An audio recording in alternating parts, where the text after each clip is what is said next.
All right, welcome back, everyone. Now, time to talk about the economy, especially looking at the issue of cryptocurrency. We're being joined by a financial expert that will be doing justice to that.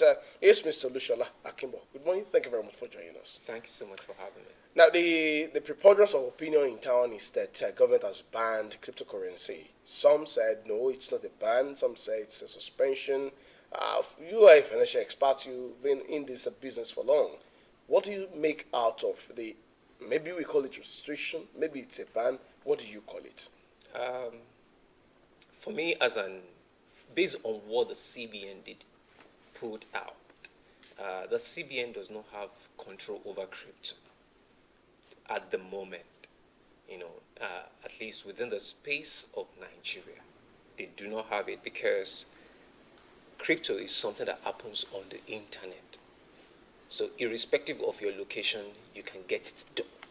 So CBN does not have that control over cryptocurrency. However, the CBN regulates the financial industry or the financial markets in Nigeria. And there are some participants in that institution, the banks and other non-banks financial institutions that are responsive to whatever instruction the CBN gives. And so the CBN came out and told those institutions that as long as you're within my control, I do not want you, one, to facilitate any activity that has to do with cryptocurrency, because according to the CBN, cryptocurrency has not been legalized as a medium of exchange or as a legal tender within the geographical zone called Nigeria.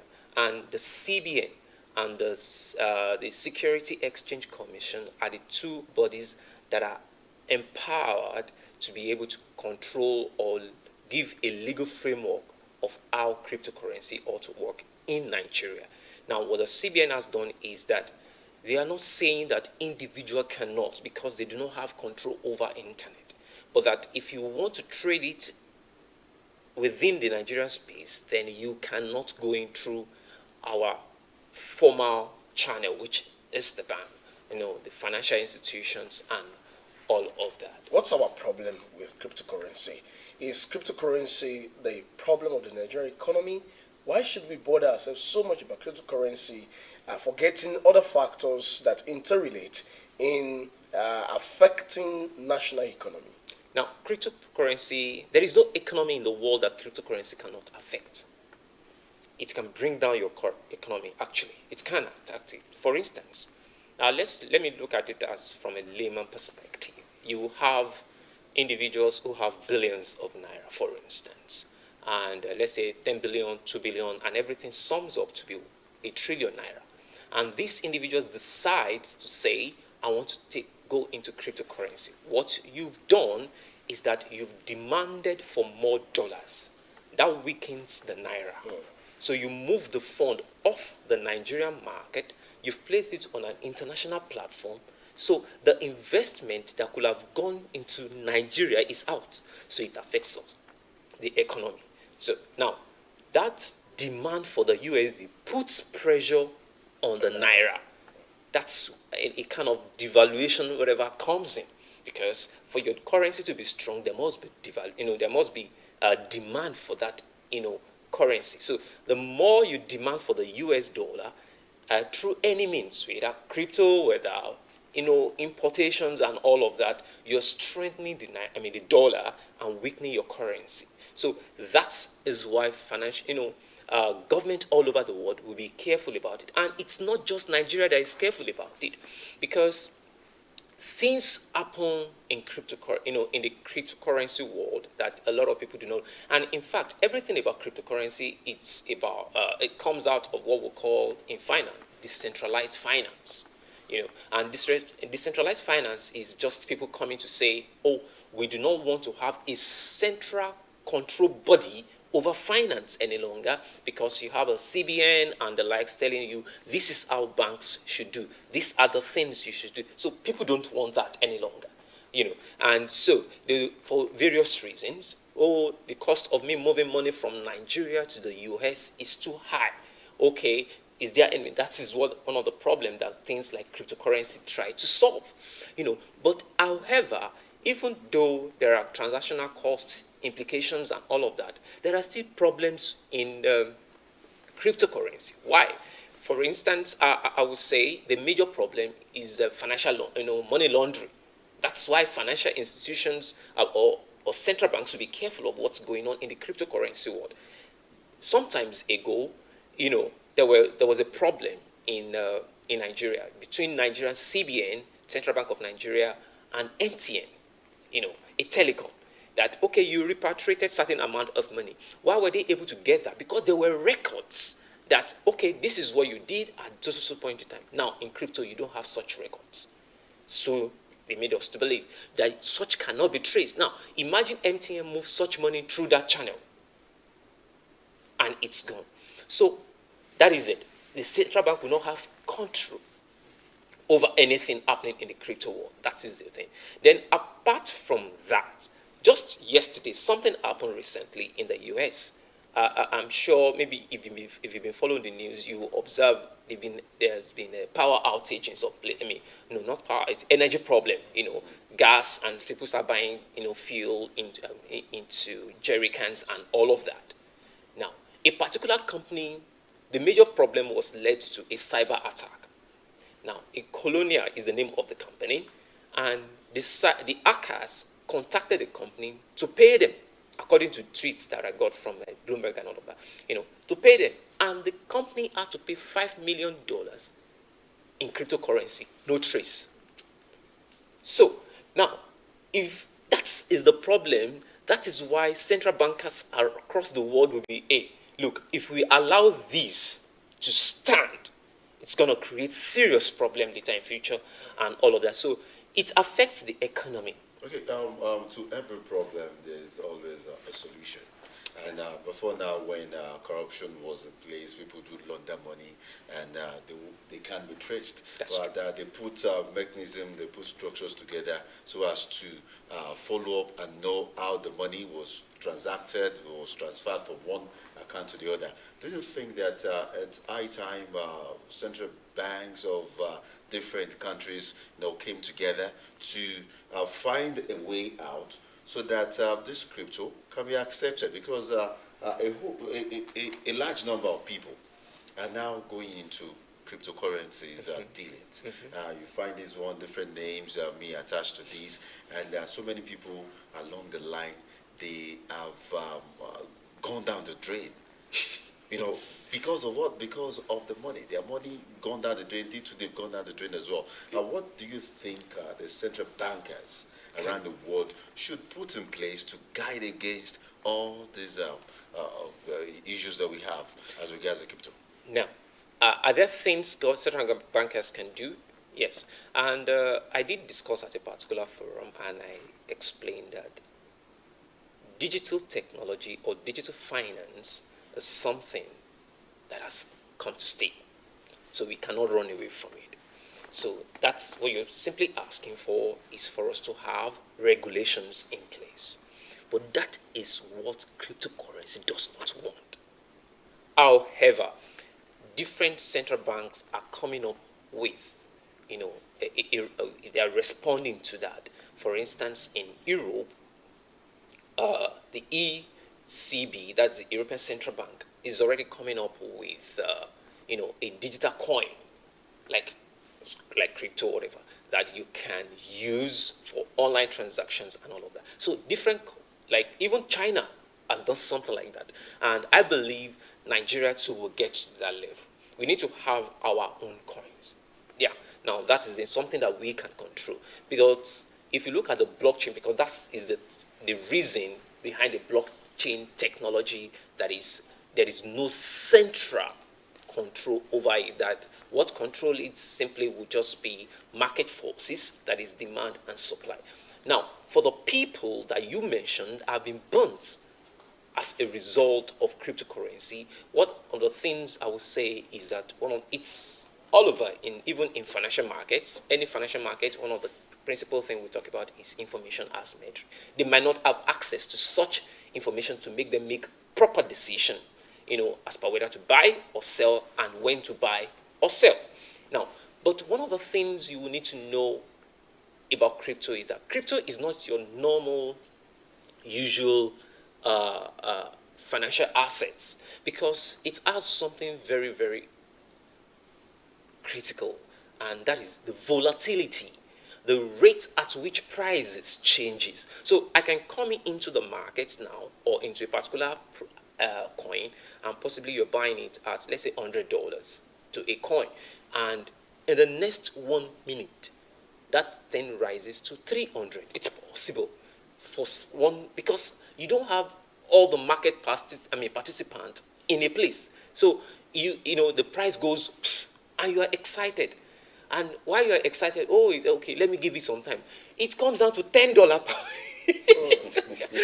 like in the next 5 minutes, it's down to $10. So now, this is what I tell people as a financial advisor. This is what I tell people, that irrespective of whatever asset you're going into, one of the key things you need to look out for is control.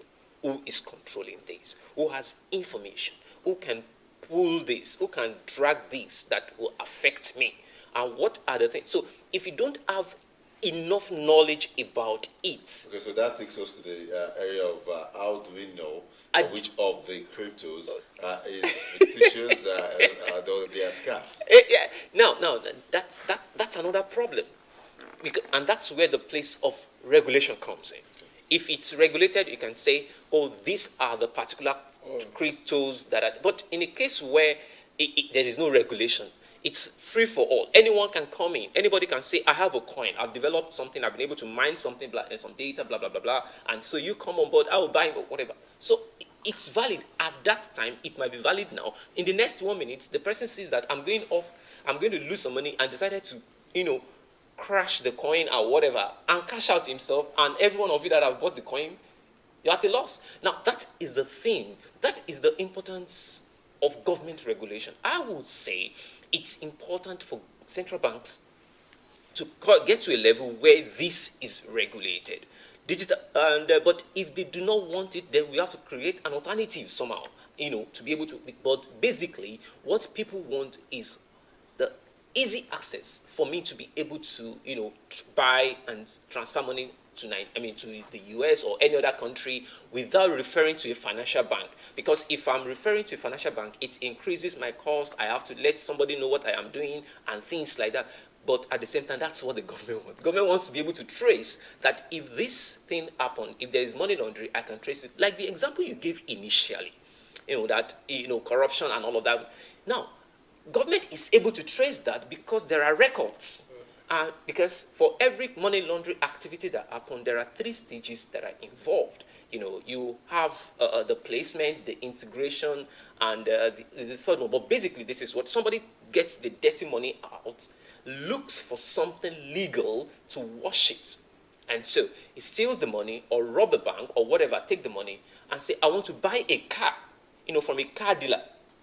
He buys the car and takes the car elsewhere to sell. It's a dirty money, is washing it. Or he takes the money and build a house or buy a house. He doesn't care. Now, it affects the economy as well. How? Because he is stealing the money or something. He buys the asset at any price that is available. So he is not considering any other thing. And so the prices of such assets in that locality increases. It has effects on the economy. So all of these things have a way of interplay with one another. Now, if such occurs in a normal financial market that we have, the money is going through a bank.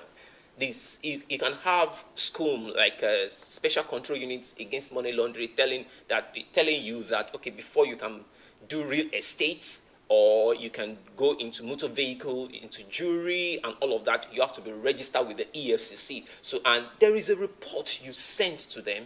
And one of the things, even for consultants like us, one of the things they tell you is that, okay, if I do a transaction and somebody is paying you cash of 300,000 naira, you have to report that person. You do that. But in crypto, you don't have that.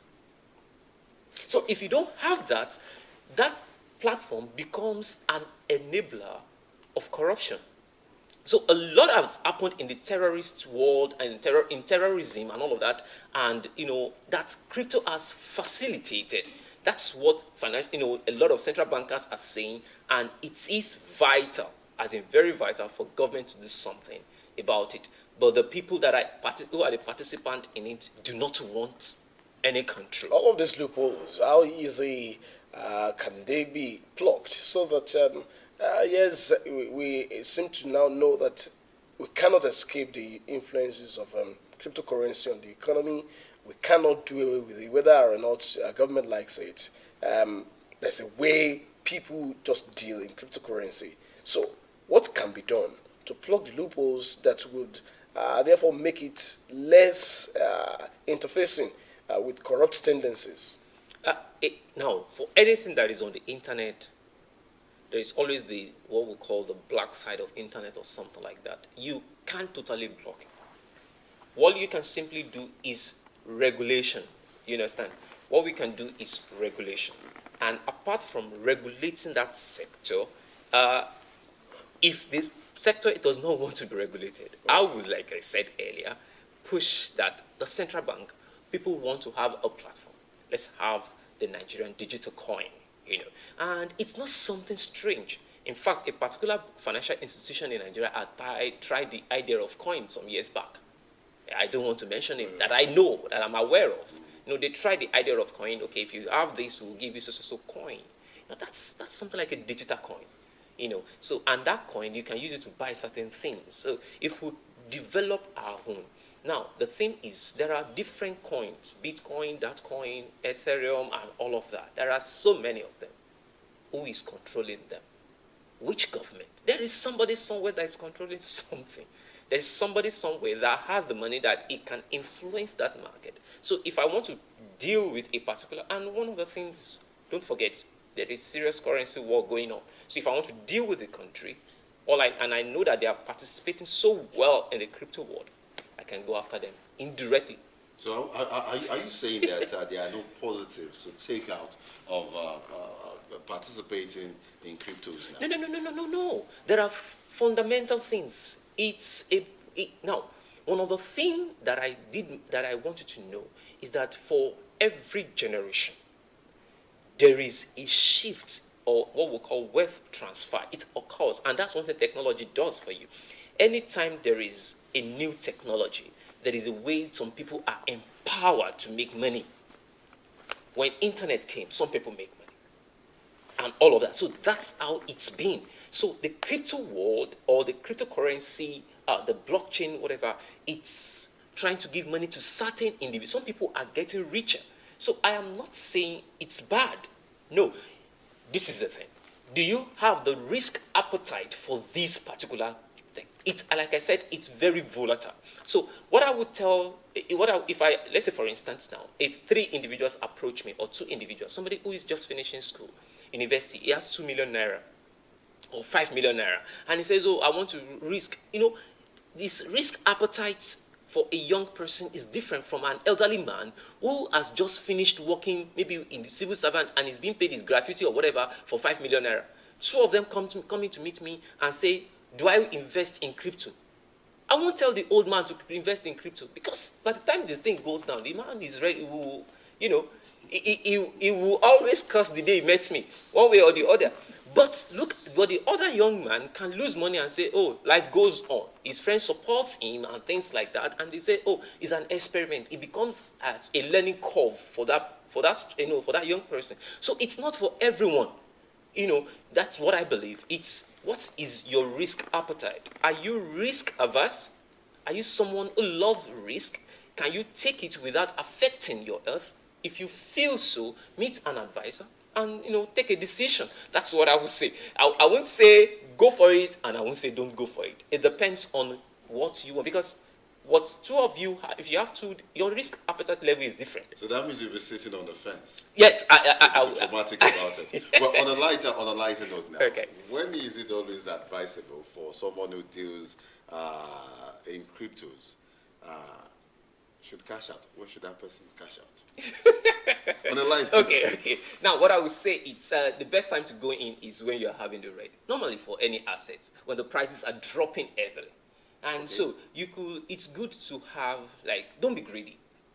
as much as possible, have a certain level of percentage that, okay, when I get up to this level within so period, get out. Okay, let's talk about the level. Let's quickly talk about the level now. Let's assume now you have like 100,000 naira.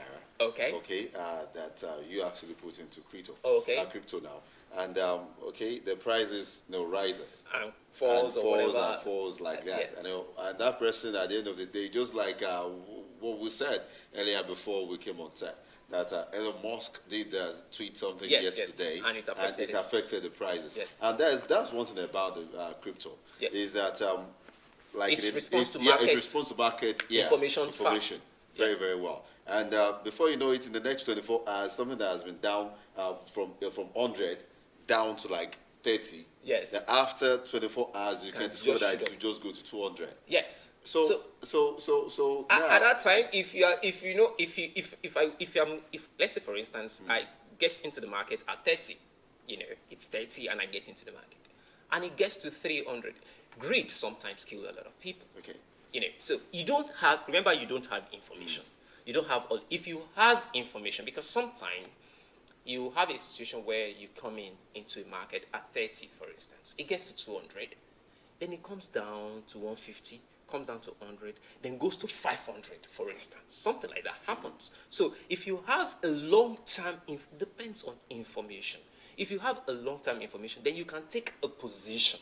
In some cases, they even do what we call fixed deposit, but they don't call it fixed deposit, they call it stake.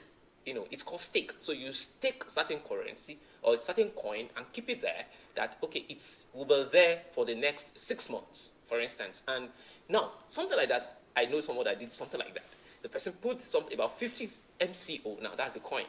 Now, put it there. It was like about $100 at that time.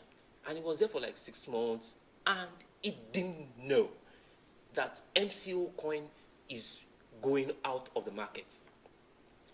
That $100 got to 900. By the time he wants to get out, he already said, oh, it's 900, let me come out. And by the time he came out, there was nobody to buy the coin from him. No exchange is buying that coin again. So that is the thing. Do you have information? Because all the coins don't stay forever. There are some coins that just come and they go up. And they are off the... So if there is no demand for it, for your coin, where do you sell it? Now, that individual, that same coin that was 900 is already back to like 105 or thereabout. And even if he wants to go out of it, there is nobody to sell it to because no exchange is accepting it. So those are one of the demerits of it. cryptos. In as much as you can quickly make money, you can also lose money. So your risk appetite is very, very important. All right, thank you very much, Mr. Shola Kimbo, financial expert, for talking into the matter of economy and the impacts of cryptocurrency. Thank you for your time. Thank you so much for having me.